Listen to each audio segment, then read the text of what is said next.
Invention neighbors. I have trust issues because my parents got a divorce when I was 10 years old.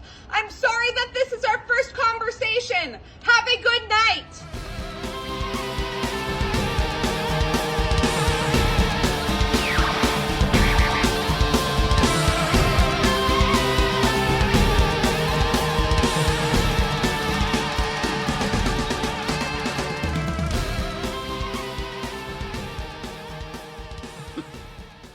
Let's play master and servant. Hey, fun fans, it's We Enjoy. It's all about saying goodbye to skin this week with Farewell to the Flesh. Candyman 2, Farewell to the Flesh, that is in our main event. The second Candyman movie I had never seen, but I was on the set of, and I'll tell you all about that later. We have the Magnitude Eric. I am Matt Fowler. Say hello, Eric Goldman. Hello. I forgot to ask our friend Jonah Krakow if I'm remembering correctly that he saw Candyman Farewell to the Flesh with me in Montreal, Canada. I'm going to text him right now. I was going to say, do you want to stop this whole fucking podcast and ask Jonah? I'm going to stop it. I can multitask. Yeah, do it in real time. Report in real time. Also, say yes. Yes. Okay. I occasionally I may ask Eric to say yes, because that's the way I could tell if there is a delay or not, and if we have to stop this whole recording and start recording again with a different internet setup or option.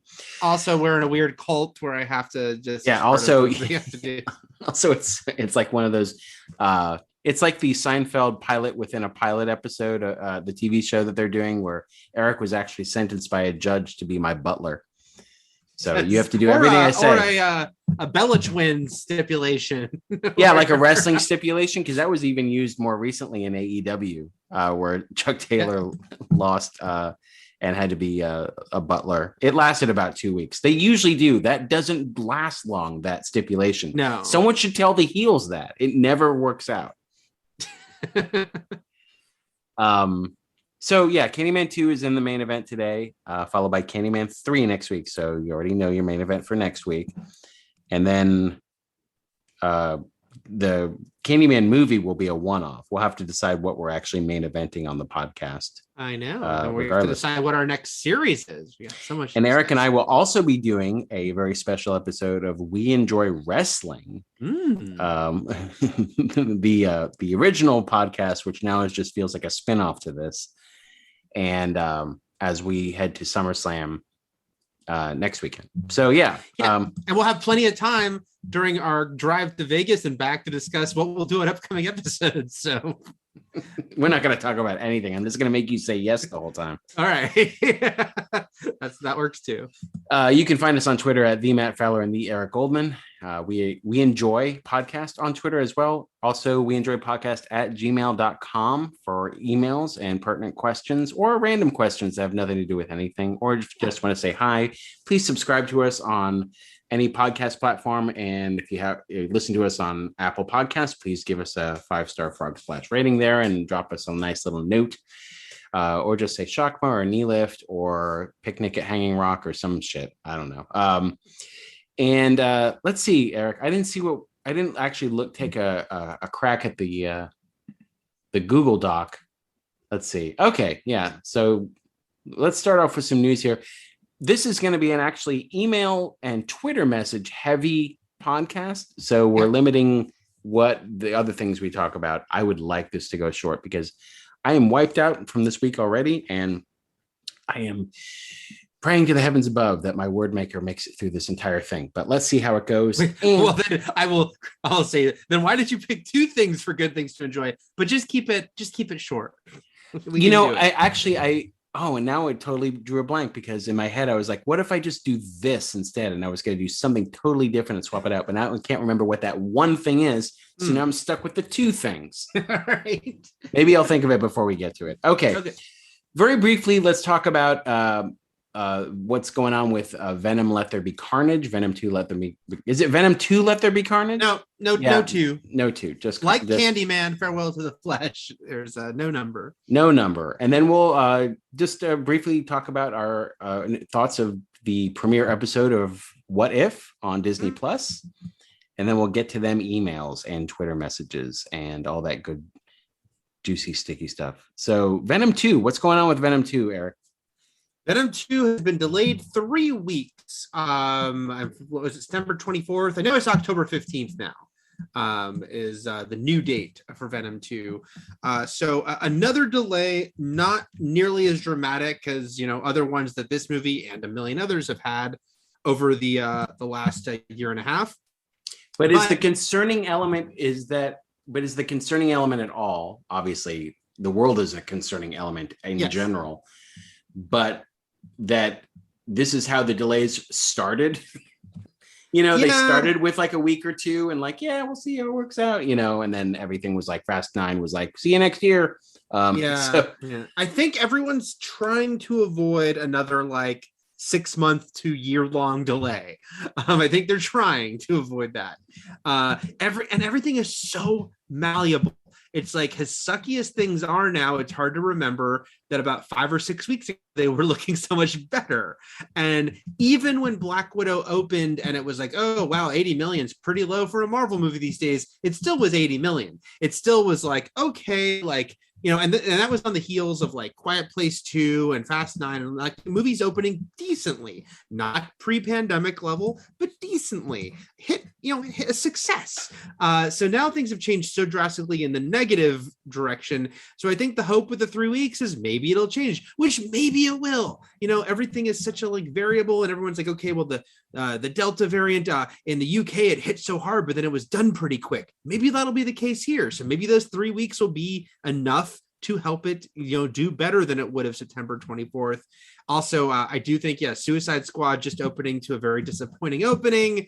It's like making them hyper conscious of another sort of dark comic book adaptation, even though this isn't rated R. I think that is why they're doing these like baby steps that we can only hope it's not setting the stage for bigger things. There are plenty of talking points about that Suicide Squad box office. There's so many variables. Well, that we're going to get to. We'll talk about them when we do our Suicide Squad episode sometime in the next few days. But I will say, just from a name value, just from like, we can even talk about how Will Smith was in the first Suicide Squad movie, and he's still a huge movie star compared to the people who are in this Suicide Squad movie. Venom is one of those catch-all characters that has a big fandom, like just a big driving fandom behind Venom. So I don't think this movie is immediately going to have an audience that the Suicide Squad didn't have, which the draws for the Suicide Squad were Harley Quinn and James Gunn. Like those were the two draws. Venom is Venom. And I will see this movie. I'm not excited for it. I'm not a huge Venom fan. I'll see it because I'll see anything, and I'll probably, my prediction is I'll think it's pretty medium, like I did the first movie. Probably same here. It did make me think just in this moment that you and I should, like we did our little mini Sam Neill run or a Sandra Bee run, we can do a Woody Harrelson run. We could get a good 3-4 movies out of that guy. He's made some great projects, some great fucking projects. So he is man, what a career that guy's had. He has. I'm trying to keep the thing succinct tonight for your sake, and so I have a lot of Woody Harrelson thoughts, positive ones that if we did Woody Harrelson movies, I could talk about. Yeah, no, you don't have to fully respond to that except to nod and say, "Oh, by the way, say yes." Good idea. Yes. Okay, good. Okay. And then you put a note about Shang-Chi here too. So, just because today was also the Disney, like one of those investor call things. And it was right on the heels, like a couple hours after the Venom 2 delay. And them reiterating it's going to stick to theaters only, though it was couched in we can't change it now. And maybe we would if we could. And obviously we didn't see the Delta variant coming. But at the same time, we kind of know we're experimenting by having Shang-Chi and Free Guy both be theaters only. So some people were like, oh, the way things are going, maybe they're going to switch Shang-Chi to Disney Plus Premiere. They can't. It's like, it's too late. The deals are in place. These things aren't done, and again, the MCU, it's a house of cards. So if they had to delay Shang-Chi to redo deals, then everything else goes delayed, which is the last thing they're trying to do. So I'm still worried about Venom being delayed because of that precious Sony Spideyverse. I know, which would also affect Doctor Strange with a different studio. I'm sort of kidding because I don't like it. It's like it's going to really hurt Morbius, which was already supposed to come out first, so it doesn't matter. Yes, I know, right? It was already supposed to be out by now. Instead, we got another shitty Jared Leto movie, The Little Things. Like he's on quite a run of puke. Okay, so what if What If they debuted this week. It's a different series than the ones we just came from with WandaVision, Falcon and Winter Soldier, and Loki. This is a animated series, and it is a alternate reality series, sort of an anthology. It's an anthology series that also primes us for the multiverse ahead. One of the things, and we're only talking about the first episode here, which is what if Captain we can Carter. Share our thoughts on the two. You've seen two? I didn't. I missed. I forgot to, and I forgot they were on a time limit. They give you such a short window. They do. So I was like, no, I missed it. But I did make sure to see the first one. I will give very quick thought, like non-spoilery, obviously, but I'll just give a quick thought. Yeah. What's the full title of this first one? What if Captain Carter was super strong and hot? Like, they aren't doing titles, right? Because if it was a comic book, it'd be like, what if Peggy Carter took no if you could, they I looked at it on Disney Plus. Yeah. Okay, my screeners didn't say, so I'm not aware. No, because I watched the screener and then I watched it again with my son, so I saw it, and it was like, what if Captain Carter was super hot and tall and super buff? I'm guessing that is not and threw trucks, and Steve was so skinny, and I still love them together, and they were great. And it's my new kink. So yeah, I think that's what the full title was. That was the exact title. Yeah. So what if Captain Carter were the first Avenger? There you go. Yeah, that's the official title. Mine's better, but I think that I really like this episode. But first of all, I love the animation, and I saw some people dogging on the animation. Yeah, that's a real divisive thing, and I liked it too. I mean, it sounds like you liked it even more than me, but I really liked it. So I liked it quite a bit, and I was pleased to see that Adele from Australia, the animator, the 2D animator and painter, who I think we both follow, her workplace did this animation. So that's really cool. So what if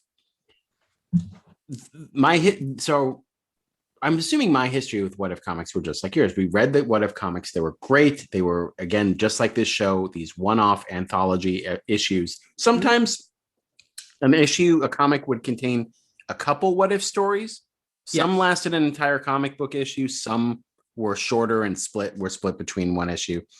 But I would say 85-90% of the time, these stories ended in absolute fire. Like, they were disturbing and haunting. Like, there were ones I still think about to this day.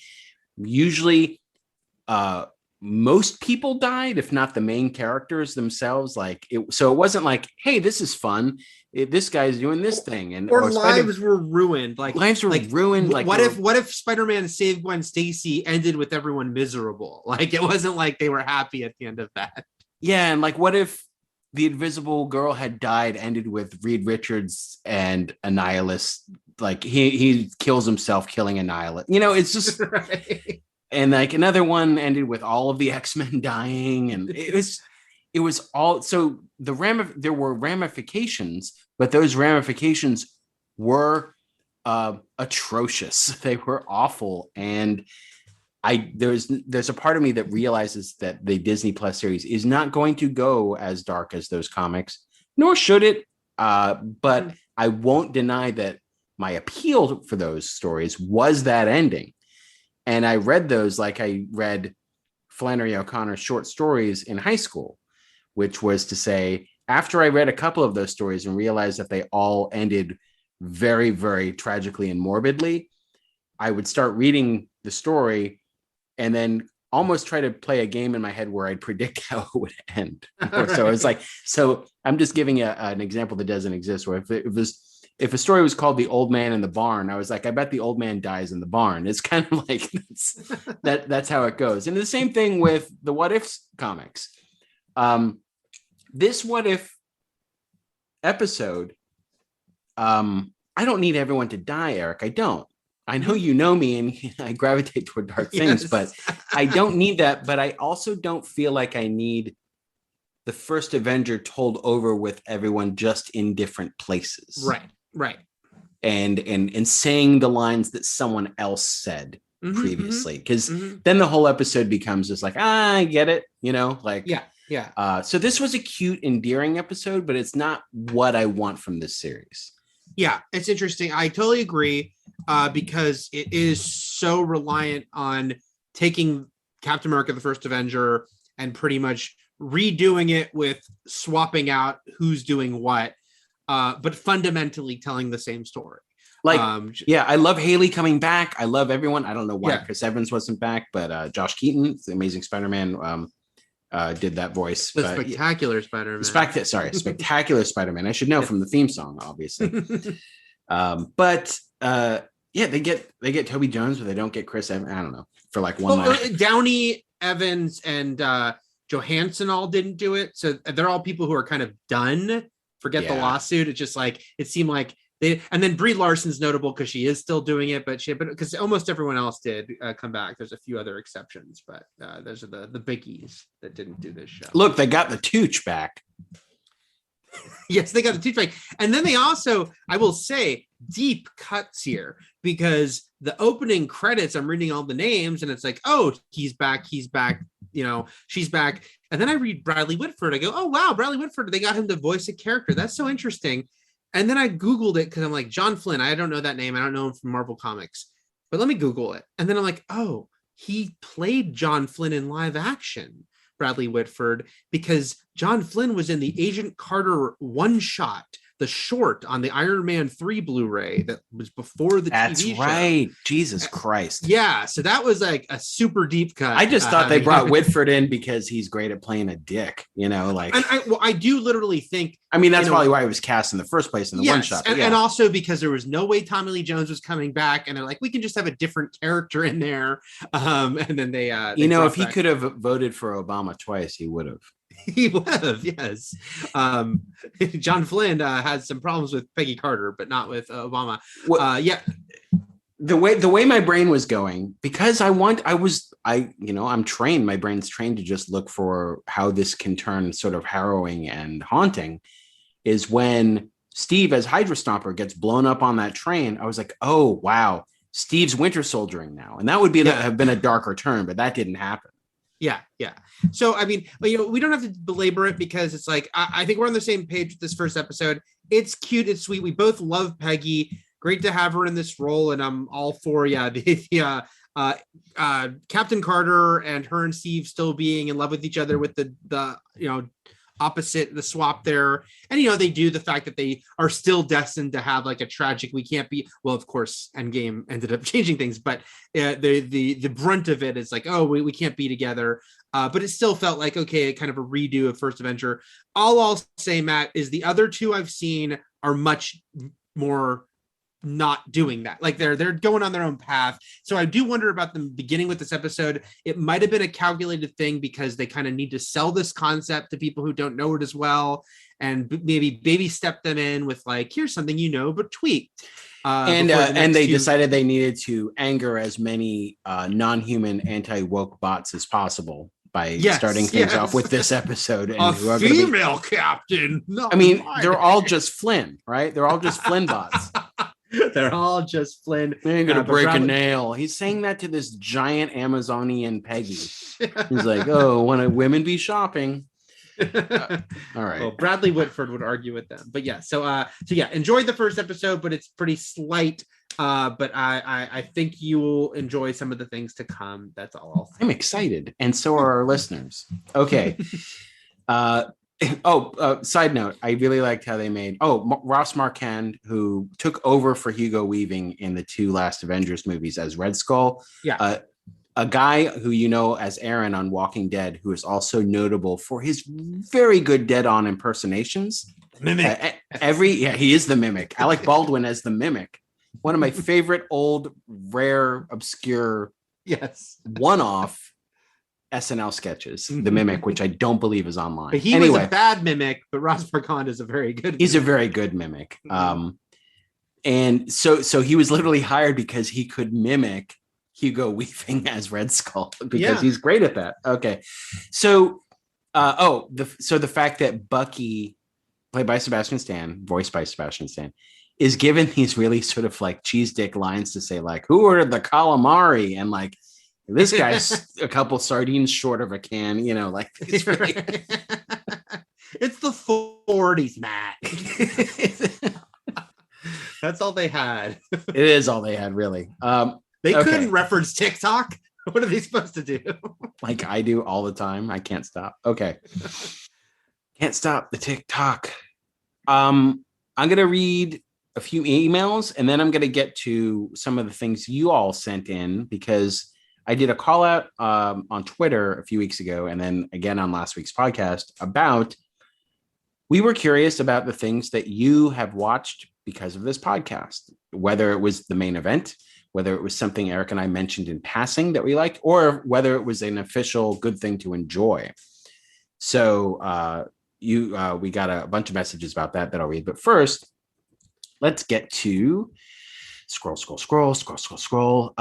Dave. Decree Scroll War? Secret Invasion. So Dave from Toronto writes in. First off, so he writes in through the email. And again, that's weenjoypodcast@gmail.com. First off, just wanted to say how awesome it is that you're back podcasting together. I've been listening since the beginning of channel surfing and love hearing you guys chat about all the things you enjoy. Well, good thing we named this podcast what we did, Eric. One question, and maybe you can't talk about it too much given your jobs. I could talk about anything. I'm freelance. I don't fucking care. But I share your dismay and constant frustration at the weird voices that get amplified in entertainment media, whether it's Stephen Dorff's bizarre Black Widow comments or the bots that hate the new He-Man.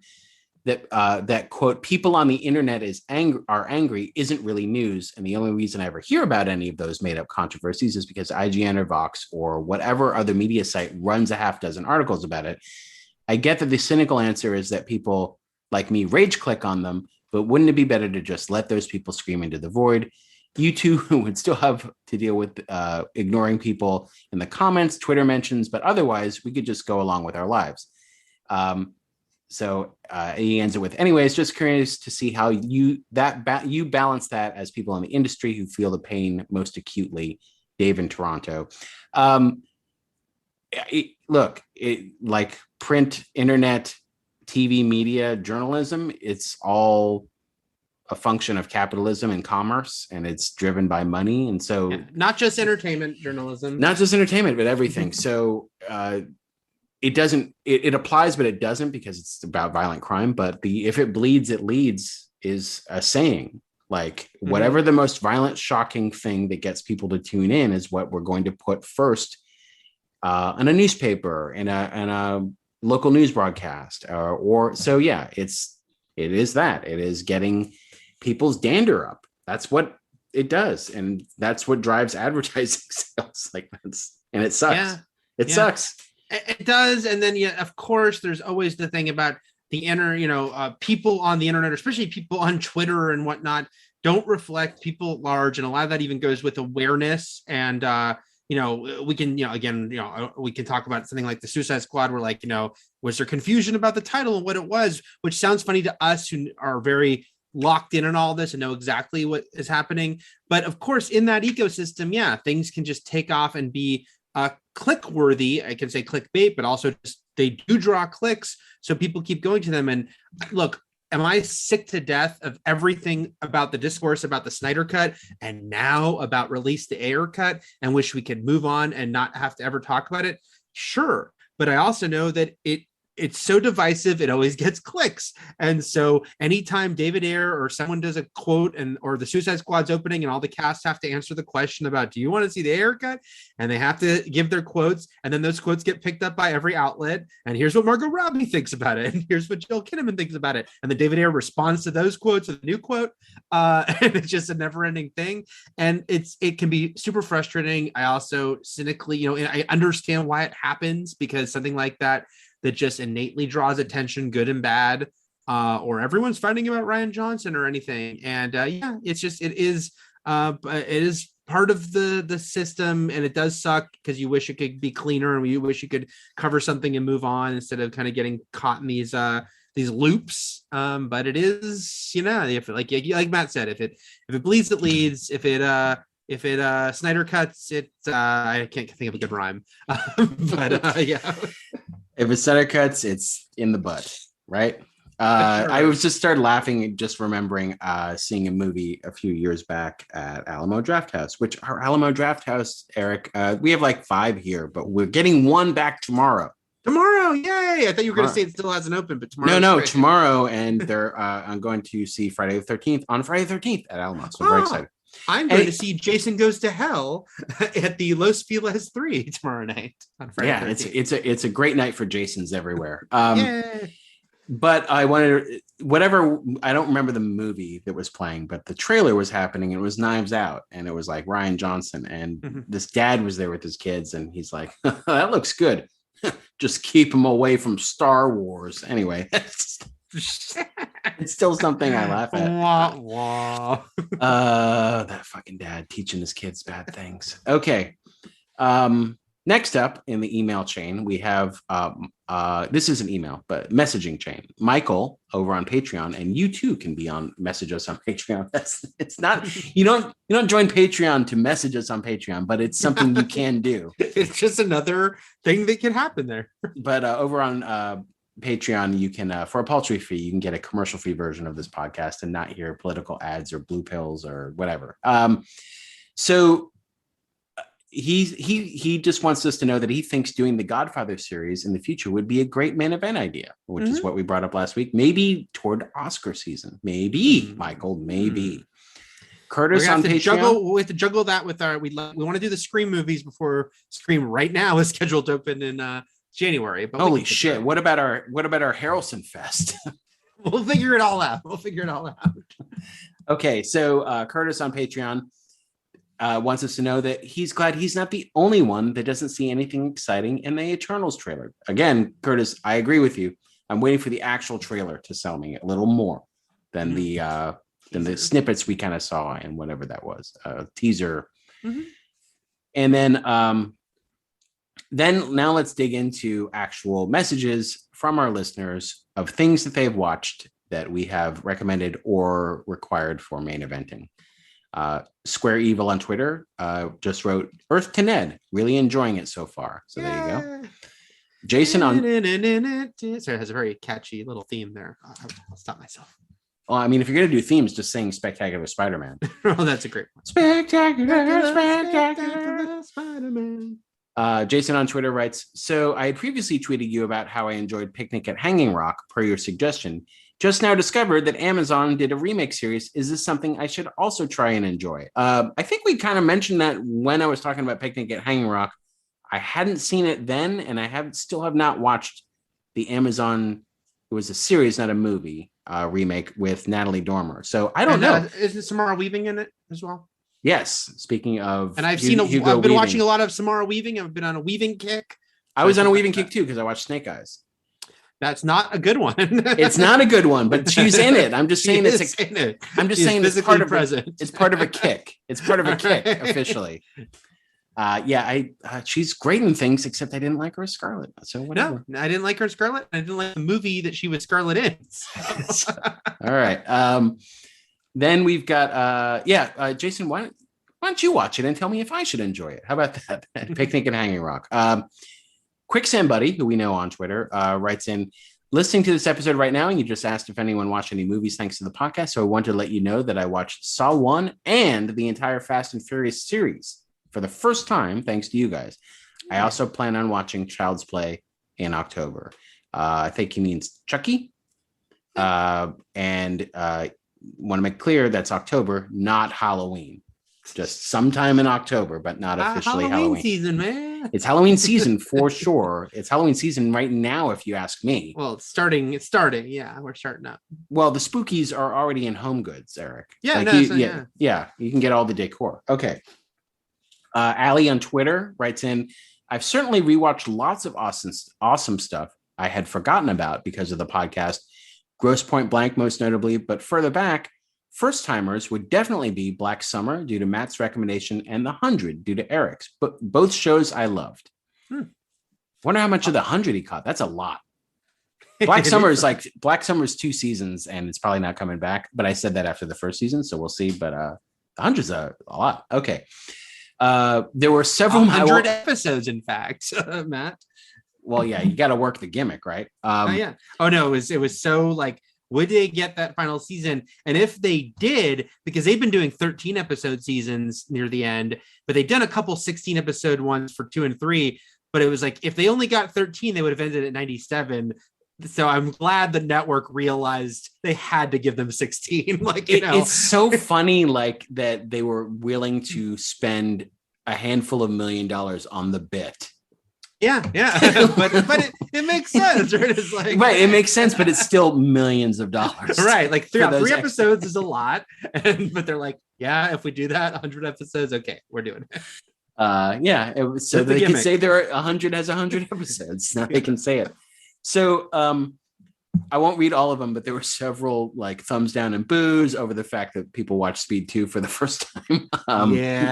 Sorry. I mean, look, we can't avoid it when we're doing some of these, we're in it together, guys. We're in it together. I assume the same thing stood with some of the RoboCops, right? So, and with the Candyman's coming up too. I think Speed 2 is the worst thing we've watched, but although I think it's also because of why it should have been better. Like, when you're watching like a RoboCop pilot from the early 90s, you're like, you have lower expectations than like the money they had for Speed 2.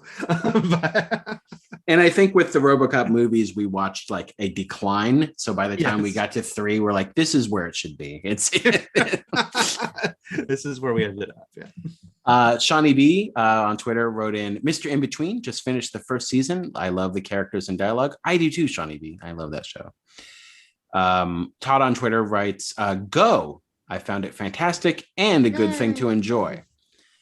Are we just cheering for the ones we specifically recommended? No, I mean it's more like. Should we taking like a tally? No, it's more me nodding because I keep meaning to watch Black Summer, so that's like a reminder. Like, oh yeah, I do want to watch that. Because I like Go too, is what I'm just trying. Yes, Matt definitely likes Go. I can back that up. All right, Jeff on Twitter writes in. Jennifer's Body and Speed. I wish I would have watched them both earlier. Both were enjoyable. Josh on Twitter again. Thank you. And the Disney company who now owns both those movies. Thank you. By the way, all of these are on Twitter. I'm going to stop saying on Twitter. Josh writes in, going back to the channel surfing days. So this isn't even from this podcast. This is from our first one.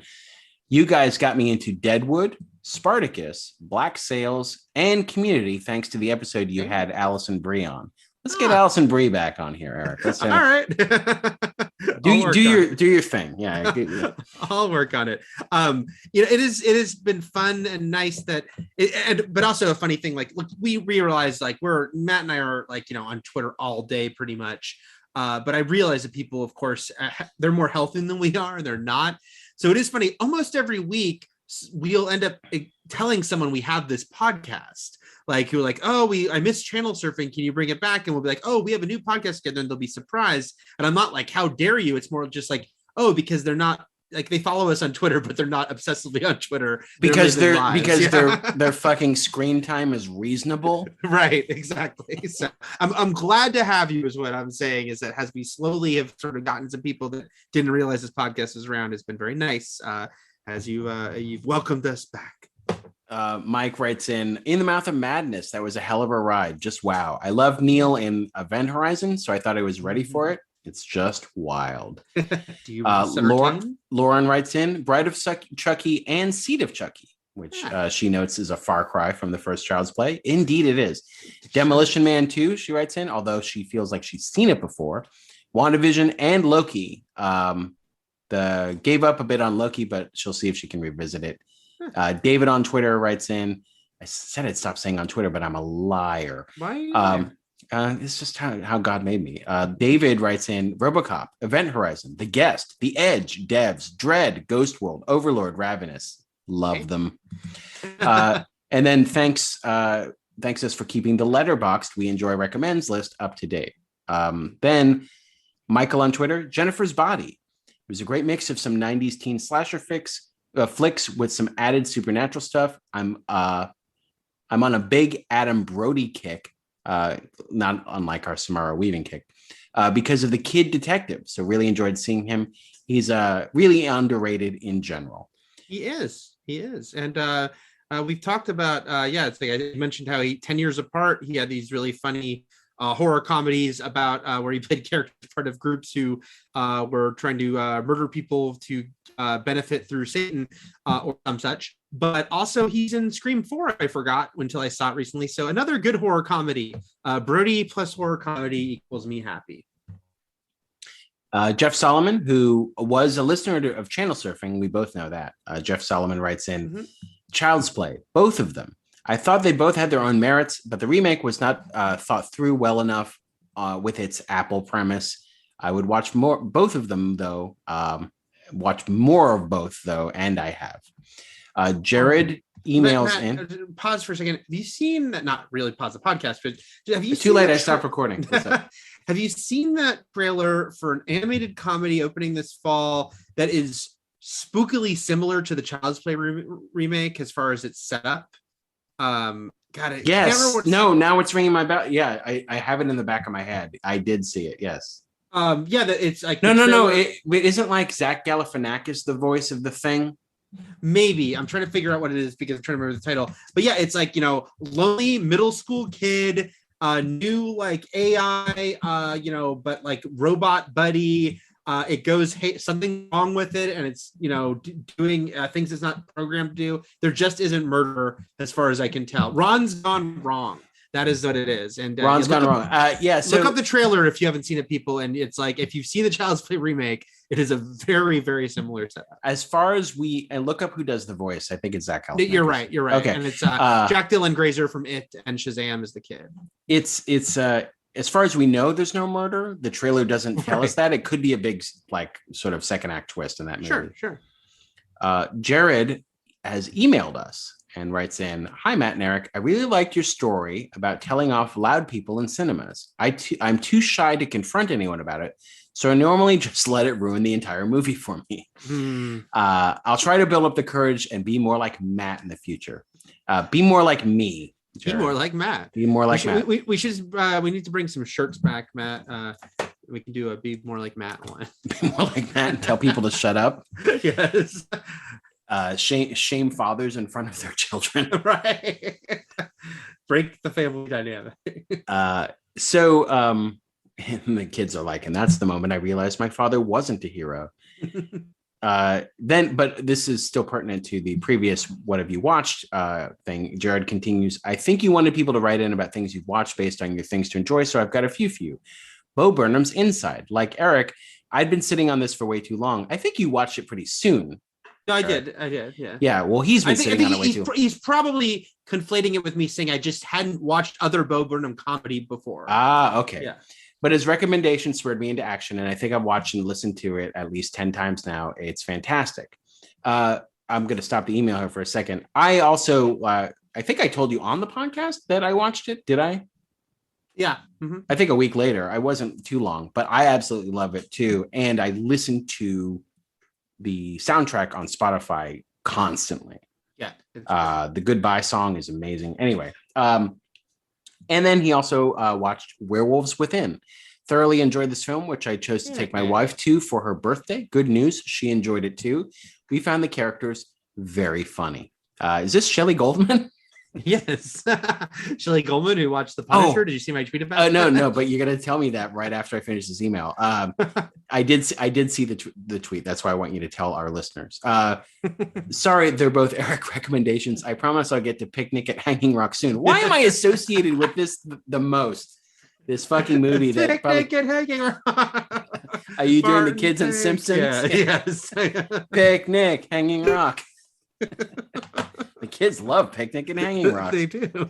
I think it's because it was my second recommendation, and it's the weirdest fucking one. It's got a distinct title. Yeah. Also, last week I recommended The Peacemaker, which is one of the most middle of the road movies ever, and this one is a weirdo. Okay. As always, keep up the great work, Jared. Before I get into Curtis's email, and then we're going to get into our good things. Tell us Shelley Goldman's latest media review. Marvel fan number one, Shelley Goldman. No, just we had lunch last week. My dad and stepmom and me and my sister and brother, and my dad was just randomly like, what I just watched? The Punisher. I was just like, and I was like, the TV show? Yeah. You watched both seasons? Yeah. And he goes, wow, was that violent? And that was kind of his whole review of it. I think he enjoyed it. He seemed to be saying it he enjoyed it. Well, he watched both seasons. He watched both seasons. He knew John Bernthal from other things, so he wasn't sure what they were. And it was very violent. You should watch The Walking Dead. That's also very violent. Yes. So to preface all this, for those who don't know the inside joke that I don't know if we've actually brought up on We Enjoy, I think we have.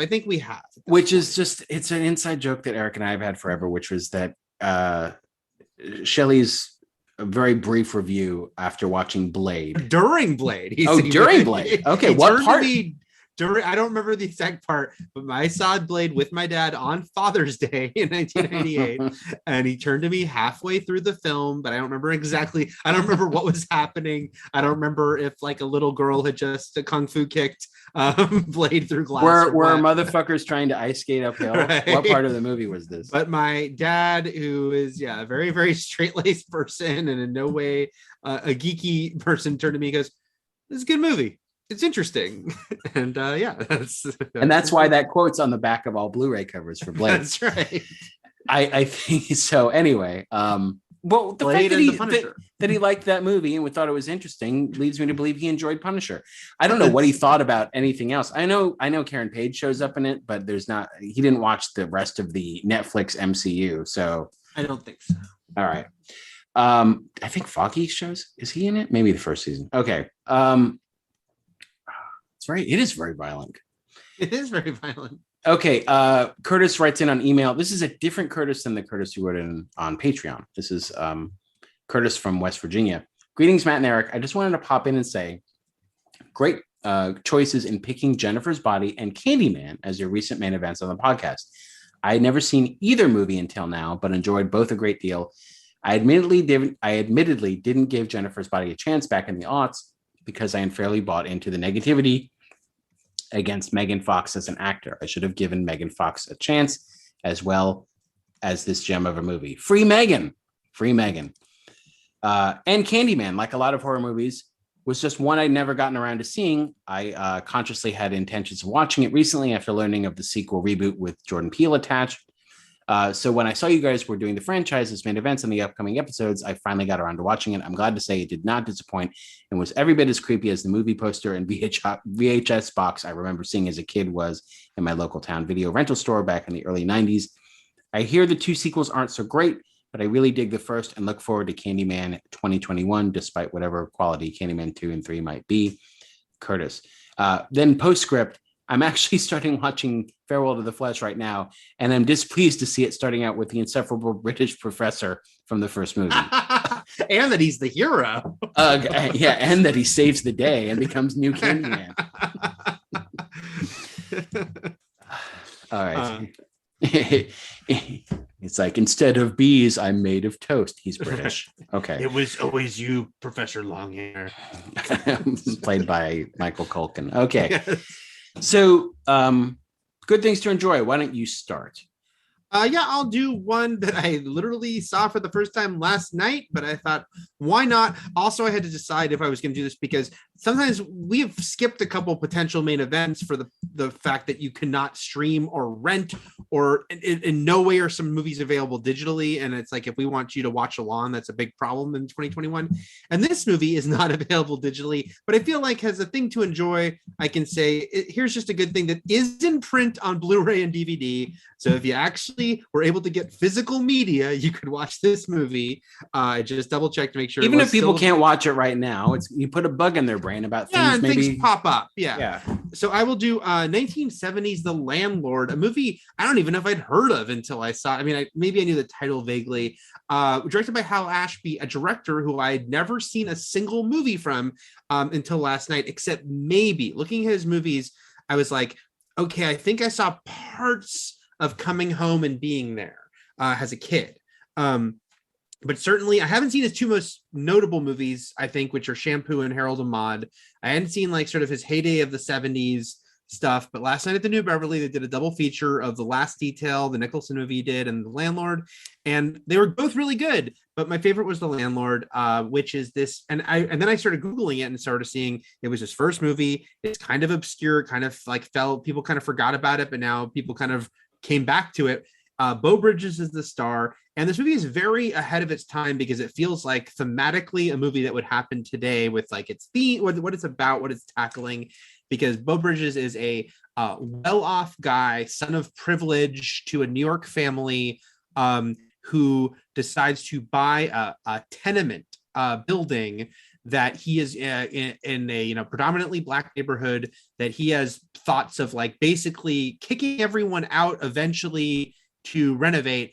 He is depicted as not he doesn't come in like, I'm going to get these people out of here, but he's just sort of hopelessly naive, like, oh, it'll be great, I'm going to come in here, I'll have to figure out how to get the people to move out, but then I'll redo it. And he's he's seen as like the liberal son of this rich family.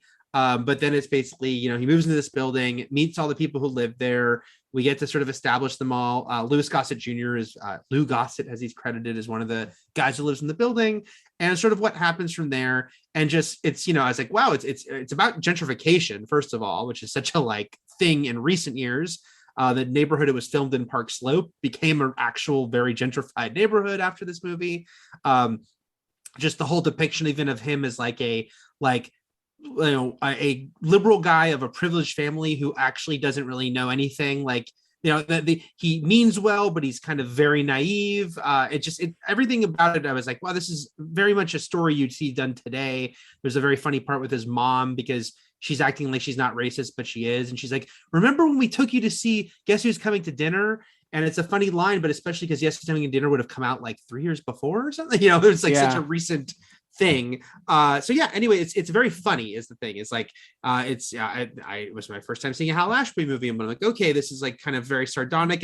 It's also a little weird, like it's got like 1970 experimental stuff and weird stuff where like Beau Bridges imagines himself as a little boy being admonished when he's being yelled at, like you see like a little boy that he was and things like that. But no, it's like really, me. like you, but no, really liked it. It was really good. And the ending was interesting. And again, not going to spoilers, but just like, yeah, it's like, oh, are we recapping this movie? No. The ending, there was some things I might have changed a little bit, but I still thought they made some interesting choices. So it was just a movie I knew nothing about, and then I was looking it up, and like one of the headlines from it from about 10 years ago was about like, it didn't say it. The movie didn't predict gentrification as a concept, but just kind of how it was talking about it before anyone was. And so The Landlord, it was a non-entity to me that I now greatly admire. A couple things. It sounds like an interesting movie. I'm really jealous that you have your revival houses back and can do cool things. Yes. But the only thing I really know about Coming Home, but the first time I heard about Coming Home was from a Friends episode where Ross and Rachel want to have sex, but Monica and Richard also want to have sex, and there's one condom, and Monica and Rachel are arguing in the bathroom over who gets the condom. This is very salty network content in the mid-90s. Yes. Yeah, I mean, yeah, but then when they come out, Ross and Richard, who are both awkwardly waiting by the bedroom doors to see who gets to have actual intercourse. There's other things to do, guys, by the way, if you don't get the condom. But I'm just saying that they come out and Richard and Ross are arguing about who's in what movie, if John Voight was in Coming Home or The Deer Hunter. And it's a funny moment, but that's when specific funny moment. That's what I remember about Coming Home. And also you said landlord so much that I keep thinking of the Pacino line that's in the trailer a lot too for Devil's Advocate. He's an absentee landlord. Right. Talking about God. Okay. As Eric already sort of teased, tantalized, and also spoiled, I have 2 picks. Only because my original pick was Pen 15. And then I was like, you know what? It's also great. The Great. They're both on Hulu. So why not explore both of them? And The Great is coming back for a second season. Pen 15 is in the middle of its second season. I think it's been split up, and the second half of the second season will air at some point. So first, very quickly, Pen 15 is a amazing comedy from Maya Erskine, who I mentioned last week. This is why I wanted to do it this week, when you brought up the Frankenstein movie that the Candyman director had done that seemed interesting, and that I saw that she was in this, and I was like, oh, I should recommend Pen 15. So her, and I don't know if it's Erskine or Erskine, but Maya Erskine and Anna Konkle, who are both these writer comedians, and it is as Wikipedia would describe it, a cringe comedy, which I guess is an actual genre enough to have its own wiki page. So, but it is the two of them in kind of quasi autobiographical roles. They're not playing themselves, but they are playing, definitely influenced by their own middle school lives. They are full grown adult women playing themselves as middle school students. And they are acting with actual middle school aged actors and actresses, like kids. Mm-hmm. So they're in there acting like kids. What Stranger with Candy did, right? Yes, exactly. But even younger. They're younger. One of the best things about this is that none of it's parody. It is played straight, and Erskine and Conkle are so good. Like, they are committed. They are in this, and they are being middle schoolers. And with this comes all the anxious awkwardness and it's that you could shove into any middle school situation, and that makes you want to jump out of a window, light yourself on fire, lay down in traffic, in the very least, pace around the room, maybe like hide in a different room and peek from around the corner or so on. And it is wonderfully funny and really sweet, and they're so good in it. I can't recommend this show enough. And it is called Pen 15. It's written as like the funny way you would write penis with the 1-5, you know. That is a show I hear nothing but good things about and keep meaning to watch, and I shall. But now talk about your other thing, which is a show I do watch and greatly enjoy. I was going to mention that Eric can back me up on The Great, because I know that you've watched The Great. The Great, I think, was in a little bit of a limbo as far as the season 2, because I remember after I watched the first season, like checking, and it is coming back for a second season, which will air in November. So plenty of time to catch up. The teaser just came out on the first season, which only is 10 episodes for the first season, and it stars Elle Fanning and Nicholas Hoult in a role that I haven't quite seen him in before, which is also great. Mm-hmm. I'm going to use the word great a lot to describe The Great. But it's about, it's not just a clever title, guys. But it's called that because it's about Catherine the Great, and it's one of the most progressive and successful rulers of 18th century Russia, and she gained power through a political coup over her own husband, Emperor Peter III, played by Nicholas Hoult. And this is a very dark comedy. It is raunchy and R-rated and very funny, but very disturbing at the same time. And where season 1 is about basically Catherine the Great showing up in Russia as the sort of proposed bride of Peter III, and having never met him. And it's supposed to be sort of a merging of two countries. And she comes from Europe, where there's art and culture and enlightenment, and she goes to Russia, which at this period in time was the Dark Ages and awful and just miserable everywhere. And Nicholas Hoult is fantastic as this juvenile, just totally psychotic man-child with just murderous, just salacious person. And basically, throughout this first season, it's her meeting allies. First of all, her being miserable and trying to figure out a way of her situation, while also trying to find allies and plot a coup. I won't give away much more than that, but it's got. I just love this so much, and was very happy that because there's obviously, by the end of the season, there's more story to tell, especially if you just go by history. So I can't recommend this enough either. I back you 100% on it. The Great is great, and Elle Fanning's wonderful, and Nicholas Hoult is a revelation because it is such a different role for him, and he's amazing in it. And it does that thing. I know we've complimented things in movies and TV shows that have done this before, but it's hard to pull off of tonal shifts because it's a very comedic show for sure. But sometimes then it suddenly isn't comedic. Like something will happen that's very dark and kind of gut punch, and it lets that be that moment before going back to the kind of heightened nature of some of it, and it does it very well. You've got a show where people are drastically and direly affected by things, and then people who also don't care. So you can sit with the people who are actually hurt, and then you see the people who don't care have empathy, being very flippant and like comedic about things. And so, yeah, there is sort of this kind of tonal whiplash, but it really works. Like it works well.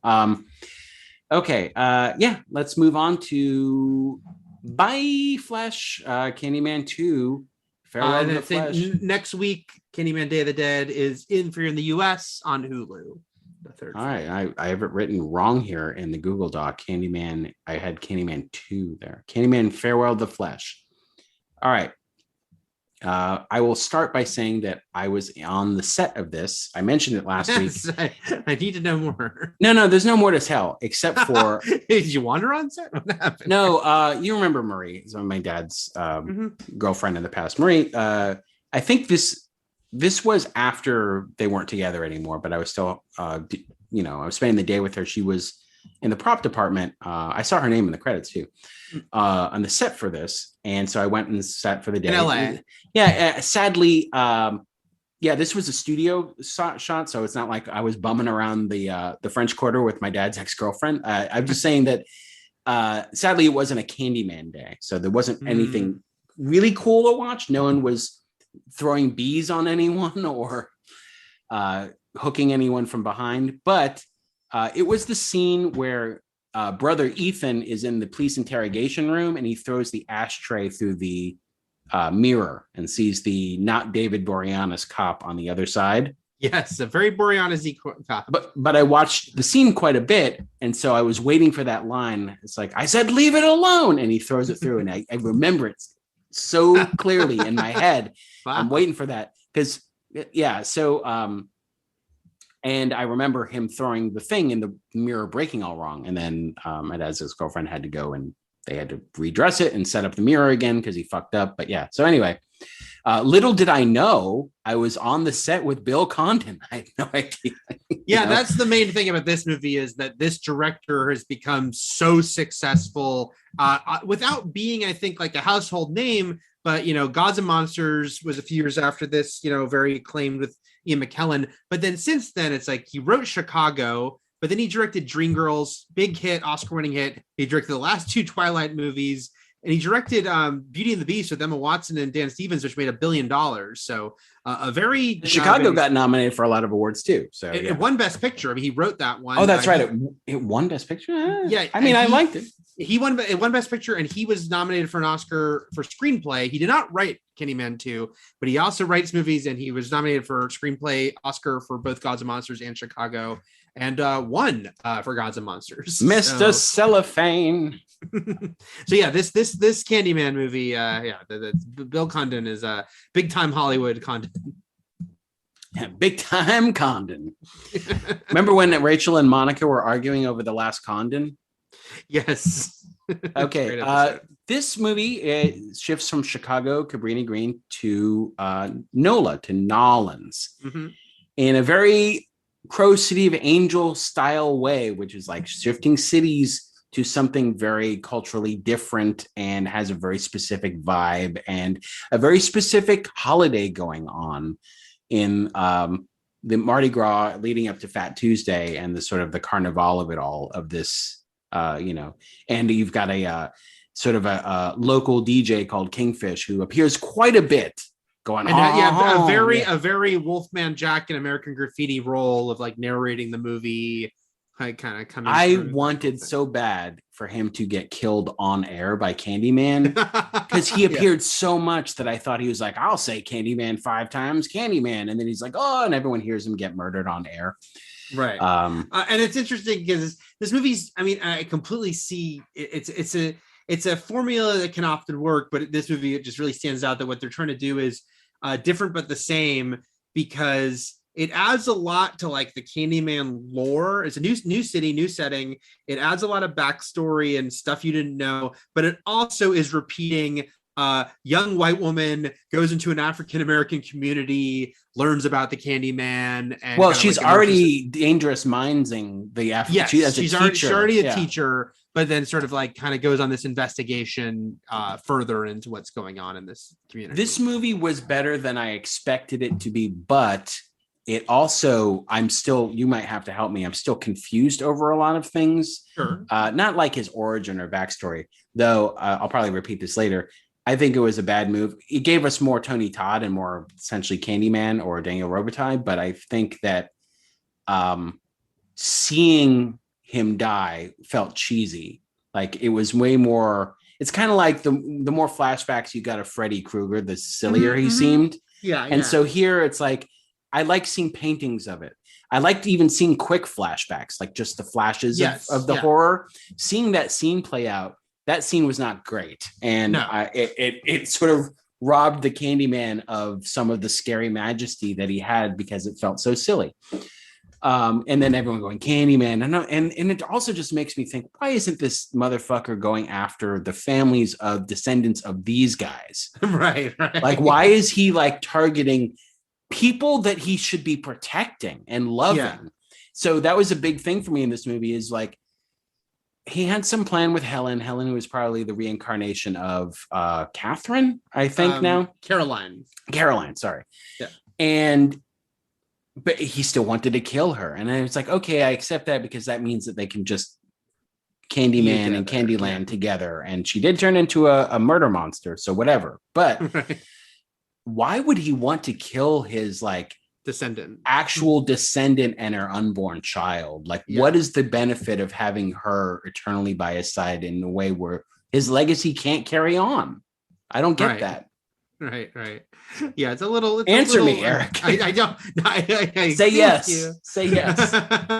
By the way, Jonah Krakow might be asleep like a bum on the East Coast because he's not texting me back to confirm he saw this movie in Montreal. But he's just like one of those weirdos who just like doesn't look at their phone for 2 days. Right.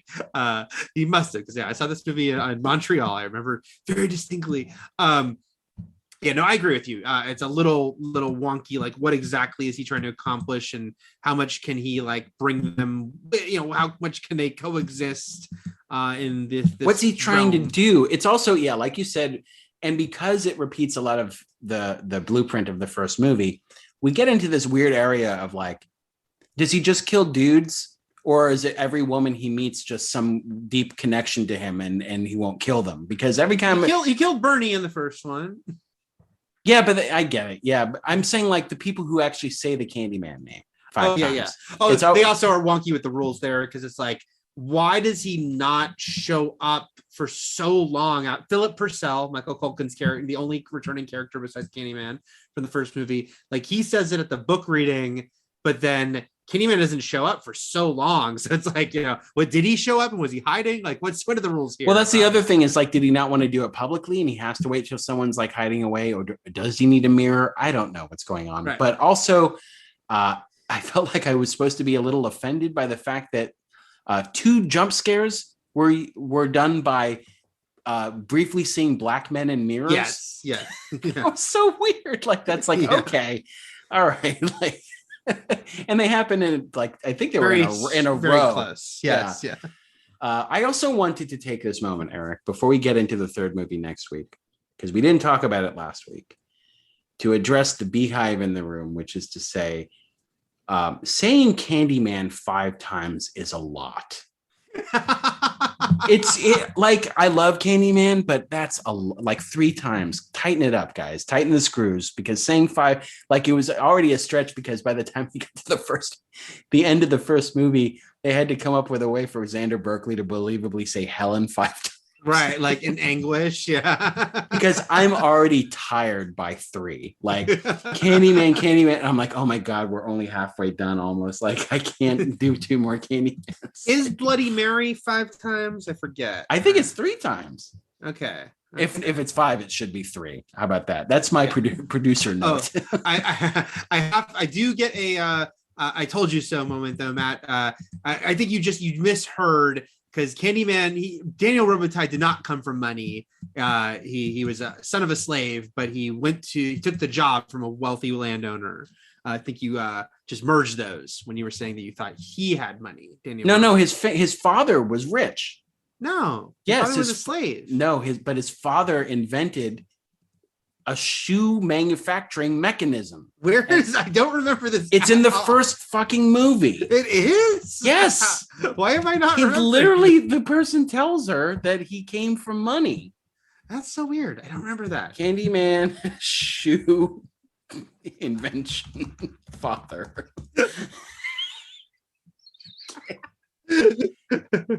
Okay, let me just look. I guess okay, I think you're right. His father was famous creating a machine that was able to produce shoes. That's why I brought up the fact that his shoes look so great in the first movie. I stand corrected on my correction. I'm trying to Candyman, farewell to the shoes. Oh my god. This is the movie that gives him a name, right? I don't think they said Daniel Robitaille. No, they didn't give him a name in the first one. I'm just confused. Also, his, the whole thing was his ashes were supposed to be sprinkled in Cabrini green, and that's why he was there. So was he born in Louisiana and then he moved? He was killed. Killed in Chicago. They don't explicitly say that, but I think yes, he is from Louisiana. He went to Chicago, died there. Speaking of shoes, or more specifically his attire, I miss the first movie's jacket. Yes, the coat. The coat is way cooler in the first. Yeah, we bring back. I hope the coat returns for 3, or I'm mad. Yes. Okay, we should get into this movie. So English professor dude is giving a lecture on Candyman and myths or whatever. We learned that Helen took the blame for all of that Candyman shit. I wonder how Candyman feels about that. How does Candyman feel about it? And also they kind of do the Child's Play 2 thing where we're like, hey, are we supposed to feel shitty about the cops? Because they don't explain enough to be like what happened, but because in Child's Play 2, it's kind of throwaway line about the police didn't back her, and you're like, but we knew 2 of the cops and they should have backed her, because they say that the Cabrini residence, it was Helen, but the Cabrini residence came to her funeral. Like I know, some of them, that's what I mean. The kids saw the burning Candyman, so like, why would they all be like, yeah, she did it, or do they have greater reasons for it to protect the myth? I don't know. All I know is of Candyman felt for a second that people stopped believing in him. He was gonna do some shit, because that's the whole first movie. Yeah. Maybe that's why he was like road trip, and he went down to New Orleans for Mardi Gras. He's like, gumbo, etouffee. He's gonna have a feast. Farewell to the feast. I'm not saying that no one. I'm sure it's New Orleans. So while I'm not saying people never have sex on the streets of New Orleans, the fact that the main character in this movie walks by it happening twice, it just seems within a couple days. That just seems like. I'll tell you a couple things that there is fucking on balconies, yes, sure, but sure. you can't drive through those parades, so that's bullshit. Yeah. What's her name? Annie. What Annie does, so that's wrong. Also, they don't have a parade on the final night on Fat Tuesday, so that's also wrong. But the fucking's correct. I'm just saying. I doubt if Annie would spot 2 couples that close together. It just seemed a lot. Also, by the way, Annie, played by Kelly Rowan, who I know very well for her work on the OC, a show that one day Matt will watch, where she played Adam Brody's mother. Mm-hmm. And all this whole Candyman franchise recap, Kristen Cohen, just a stealth way to get Linder to yell at me more about not watching the OC. Okay, so, and then there's a guy in the crowd in the back, really sweaty, looks kind of like, I couldn't tell if he was like, he's upset about this lecture that the guy's giving. He also seemed maybe horny. I didn't know what his motivations were, like what's happening. Then we sort of it took me a while to piece some of this movie together too, Eric, like how anyone connects to anyone. I think it's purposeful, but I didn't quite like it. But he mentions that, his dad died investigating Candyman. He said the name 5 times and died. We would later learn that after meeting Annie, that this guy, Ethan, is her brother. And their father was super into Candyman and researching all this stuff to the point where he had an altar to Candyman, really cool looking altar in their old childhood home, which I don't know what happened to that place, but 13 years away from there. First of all, no one lived there in 13 years, but also, can a house disintegrate like that in 13 years? I don't know. It was pretty dramatic. I do agree. I also want to mention that, so this character, Ethan, who's Annie's brother, the actor was very familiar to me. It's William O'Leary. And it's not like anything like huge jumped out. And then I realized the thing I knew him from, because I rewatched it about a year ago, was Man at Gas Station on the X-Files. No, it was Hot Shots, where he played Dead Meat, his goose, the goose parallel, is so excited to fly and dies. So that's his dead meat from Hot Shots. Maybe we should just do Hot Shots and then Hot Shots Part 2. Oh, they held up. They held up for me. All right. So I know him as my best friend from the set on Farewell to the Flash. Okay, and the cops are now looking to, because he got into a bar fight. The professor got murdered by Candyman after saying his name, and they're looking to pin this all on Ethan. Ethan, who's also confessed to the murders and kind of wants to go down for them for whatever reason. Annie comes in to see him. They both have a mom still alive who has cancer. I think she's dying of something. Played by Veronica Cartwright, who's probably best known for Alien. Veronica Cartwright, who has Alien, but like a big career, long career. Still doing stuff. Mm-hmm. Still doing stuff. That Veronica Cartwright. And Alien, X-Files, a lot of X-Files. Which is the I remember her from. But she started in the 60s, so she goes way back. Maybe she was a kid actor. Yeah. Okay. Yep. I was like trying to do the math in my head. Wait, it's like she'd be 6. So, and then and Annie has a husband. I didn't get it. It was her husband at first. I thought it was some weird creep hitting on her mom, talking about gumbo. I was like, oh, what's happening? But then she's with him, and who's the actor? Who's this guy? Timothy Carhack. And he's very familiar.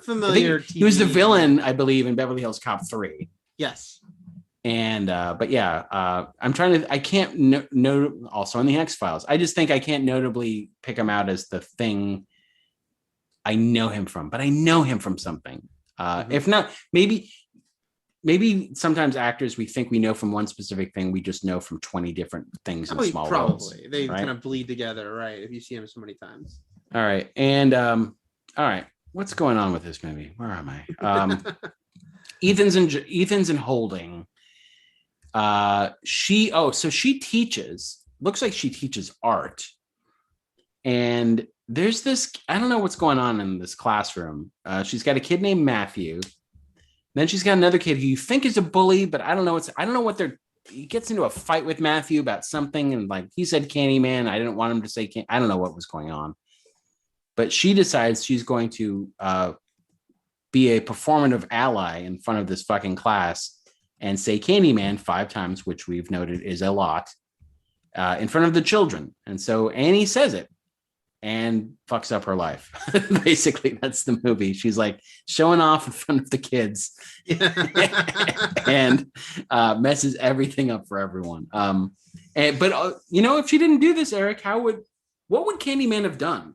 If she didn't do that, he never would have found his descendant and her, right. Was he actively in New Orleans looking for her? Because he'd been there a few years killing people. He was called the Hook Man. Yeah. Oh, they have the no hook posters up, which I did like. The no Candyman. I think those should just be up all around with Candyman or not. Right. Like, I think it's a good message. No hooking, please. And then, I like I mentioned already, I don't have a problem with delving into Candyman's backstory. I think it could be interesting. I just think that the way they did it, which was sort of a carbon copy of the first movie, and then his inexplicable need to kill eventually after killing everyone else around her, but kill Annie, didn't make a lick of sense. And I don't know. I feel like it should have been more of a situation, more of a Chucky situation, or more of a weird situation where he's killing everyone around her he thinks is putting her in danger. Right. Or something like The Guest or something like that, where it's like he should be protecting her. Yeah. Because again, what is his sort of like goal with he seems to want them to die, but then to be with him. Because I'll tell you, I originally thought that we were going to find out this family was like part of the families that killed him. Right. Now I do remember the first time I saw it being surprised that she was, they were related to him. So that, that worked as a like, okay. But it's there's, yeah, it's just a little, well, not a little, it's a lot muddled, sort of, what the end game here is, what the goal. I guess we're supposed to think, by the way, that Veronica Cartwright is his descendant, that the dad was not, unless it was an incestuous family, because he does refer to when Candyman kills her, he makes a reference to her as his family. So I think it's like, okay, yeah. So it's through her maternal side. Yeah. And it's a little bit, I mentioned Elm Street last week, but it's a little bit Elm Street because she's trying, like with her asking her mom information her mom clearly knows more about, but doesn't want to talk about, at one point. It's like, you know stuff that you're not talking about what's going on here. I wonder why she was given cancer. That never paid off in any way. No. Like, what was the point of that? I'm asking you, Eric. They'll think she died from cancer when I split her open. It's like, wow, that was one hell of a cancer. Jesus. It's the hook cancer. I did like when Annie scratches his face and the bees come out of his cheek. I also liked when the husband's killed and the blood gloop goes right in her mouth. Yes. I'll tell you what I didn't like, though, when the bees killed the cat. Yes. Although I did like the creepy kid after who said, "You will all be punished, even you," pointing at Annie, because that kid did a good spooky kid. We should also mention that Bill Nunn is in this movie. Bill Nunn has been in a ton of things. He was actually Robbie Robertson in the original Spider-Man trilogy, along with a lot of other things. Radio Raheem and Do the Right Thing. That's correct. I forgot to mention, and also this series now, I don't think it goes 3 for 3, but maybe I'll be surprised. But because we forgot to mention last week when we talked about Ted Raimi and how, of course, he works on his brother's movies a lot. He was in all 3 of Raimi's Spider-Man movies, has Hoffman at the Daily Bugle. So Bill Nunn, also one of the Daily Bugle gang. So 2 Candyman movies, 2 Daily Bugle. Are we gonna get J.K. Simmons and Day of the Dead? Or Elizabeth Banks? I don't know. We'll have to look for them next week. Let's see. Bill Nunn plays Reverend Ellis, who's Matthew's father, student Matthew's father. Matthew, in the middle of this movie, goes missing. Turns out he was just hiding from Candyman in that house. I don't know why that works, but the dad didn't seem all too distraught about his boy going missing for days. Like, he's just like, yeah, I tried getting the cops, but they don't want to help. Whatever. Like, I don't know. I felt like I needed a little more ire and urgency on Reverend Ellis's part. Right. Like you said, there is more Candyman art in this, some of which is really good. Like, it's like graffiti, but it like looks like comic book art, and it was like really impressive, like covering the like slanted walls in that sort of attic space. It was very impressive. Whoever did that Candyman art, kudos to you. We could probably look that up if we so chose. Have you ever swallowed your horror and let it nourish you, Eric? I have not. Have you ever sung a song of misery? I have not. I don't know why he's offering this advice to his descendant, but these are the messages that are being delivered to Annie. So the revelation about Candyman's backstory, again, seeing the actual torture and death of Candyman isn't great, but we learned that you said Caroline. Yeah. Is it Catherine or Caroline? You're right. It's Caroline. Caroline Sullivan. Yes. Yes. Why the fuck did I write Catherine? Whatever. So she was pregnant at the time, and she actually did have the baby and had a daughter named Isabel. So it's from this line that comes Annie's family and his direct descendant to Daniel Robitaille. And then also we learned that he was born on Esplanade Plantation, which is where that old childhood home of theirs was. They grew up. Because there. Caroline bought it after he was killed. She took their child, who was white passing. Again, this movie's like, dealing in a cursory way with some pretty real heavy subjects. So she had a white passing daughter, went back to New Orleans, where he was from, and bought the plantation. Yeah, she wasn't from there because that was in Chicago. So she went there because he's from there, bought this plantation, and just raised the family there. And I guess the family had been there since, because Annie grew up there. So 100 years. Yeah. How the student saver. I'm like, how does it end? What happens? Matthew gets his buddies.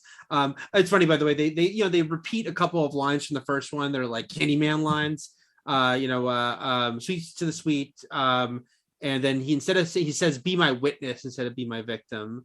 But he also repeats, I am the writing on the wall, the whisper in the classroom, except this movie actually has a classroom. He's like, literally, they're talking about me in this classroom. See? So Matthew, is that like I'm the watcher on the wall? Is that the Night's Watch oath?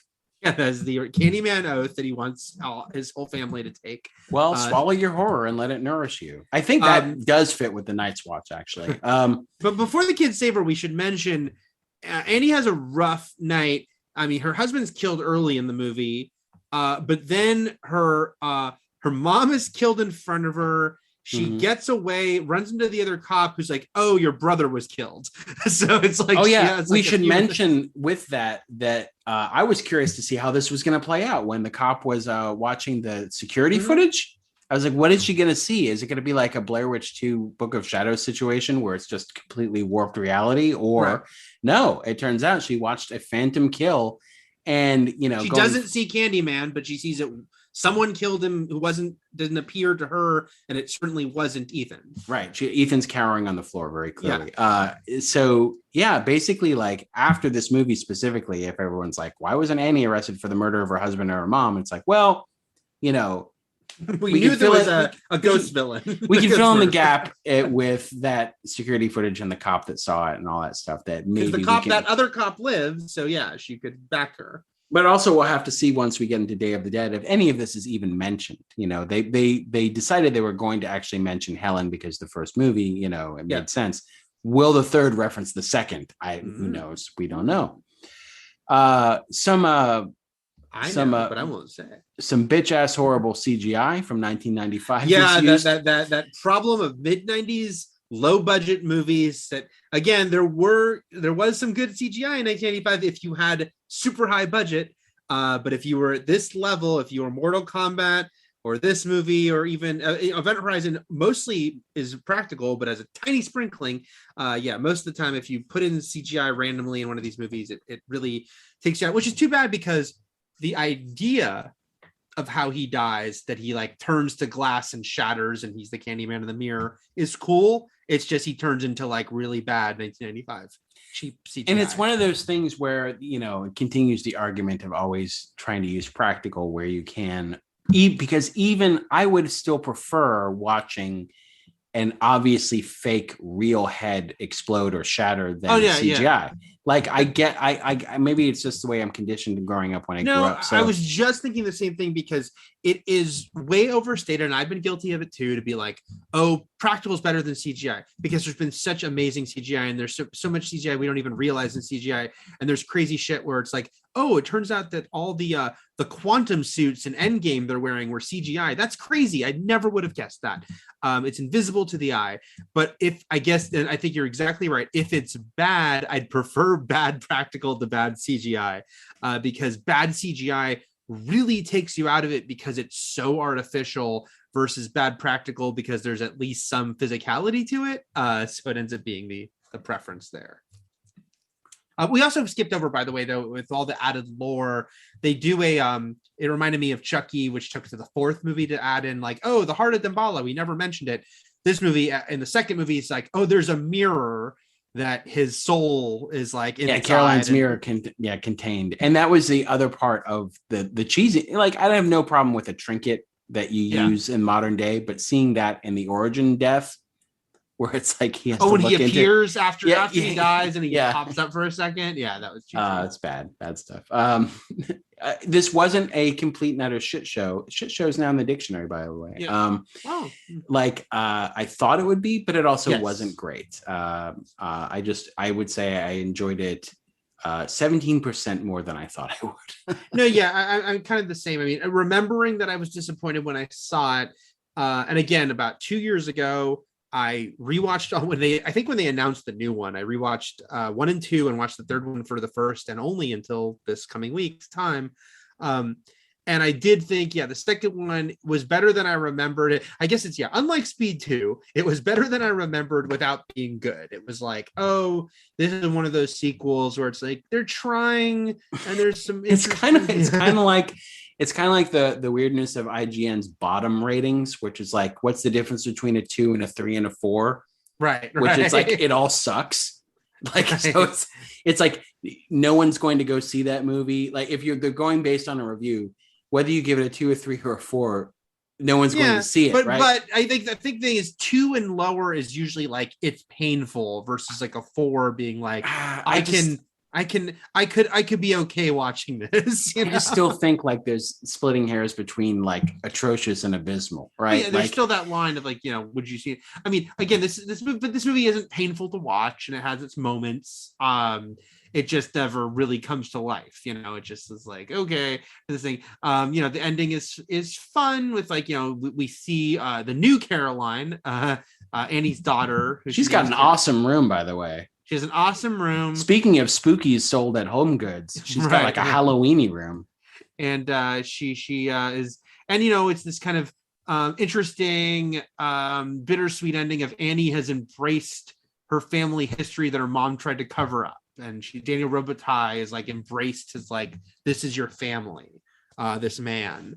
So there's something nice there. I wish Candyman could have embraced it. Right.